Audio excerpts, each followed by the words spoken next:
Kapatid, libo-libong runners ang nakilahok sa isa sa pinakamalaki, pinaka-inaabangan at one-of-a-kind running city sa bansa, ang Hoka Trilogy Run Asia Manila Leg 3. Madaling araw pa lang, kanya-kanyang warm-up na ang mga runners para sa kani-kanilang category mula sa 5 kilometers, 10 kilometers at 32 kilometers. Mapabata man o matanda, in na in sa running series.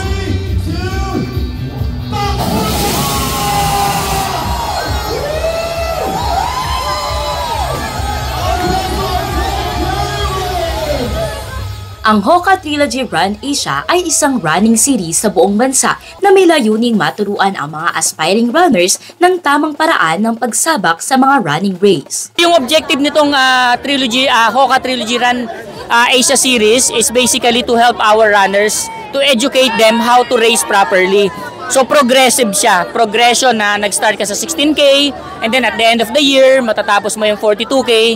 So gusto kasi nating sustain yung running sa Pilipinas, and number one na solusyon dyan is to educate them.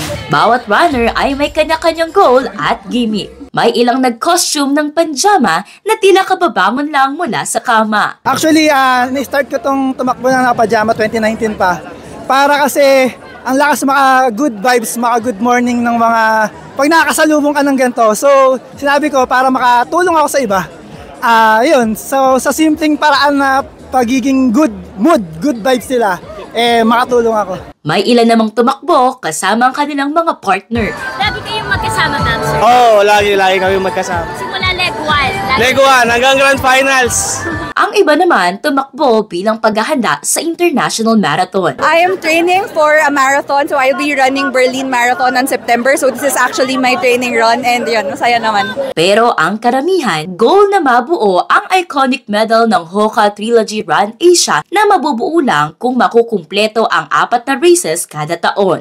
Masaya rin kasi pag binubuo yung medal. Sobrang proud kasi from the start up to finish, di rin nakakabuo ng ganitong medal. 3 kasi siya. Tapos by December, ang alam ko, meron pa siya sa gitna. So very fulfilling na mabubuo mo siyang lahat kasi yung na-achieve mo for the year, yung mga pinaghirapan mo, can be represented with this medal.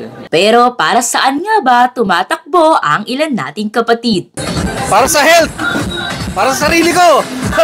Mabuhay! For medal. Para saan ka tumatakbo? Para sa kanya? Para saan kayo tumatakbo? Para sa pagkain! Para sa for fun and fitness, yeah. Para kanino ka tumatakbo? Para sa West Philippine Sea. Ate ng West Philippine Sea, tandaan niyo yan. Tumatakbo ako para sa sarili ko, sa health ko, sa family ko, para mas sumaba ang buhay at maging healthy tayo. Sa darating na December 8 na gaganapin ang national finals para sa Hoka Trilogy Run Asia. Ito ay may 3 category, isang 10K, 21K at 42K. Para sa iba pang contents tulad nito, mag-follow at mag-subscribe sa social media pages ng News 5. Ako si Nicole Chotico, News 5 Digital.